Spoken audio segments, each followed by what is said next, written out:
আসসালামু আলাইকুম। আজকে আমরা উত্তরা 11 নম্বর সেক্টরে আসছি একটি হিটাচি ফ্রিজ দেখার জন্য।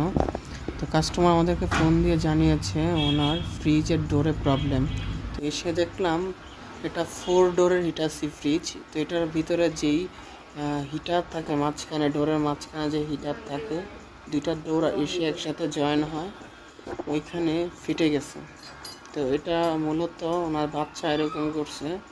তো ফেটে যাওয়ারও কারণ আছে, এটার নিচে একটা লক থাকে স্প্রিং টাইপের, এখানে ওইটা ভেঙে যাওয়ার কারণে এটা ওপেন হয়ে থাকে, তাই যখন ডোরটা লাগিয়েছে তখন এটা ভেঙে গেছে।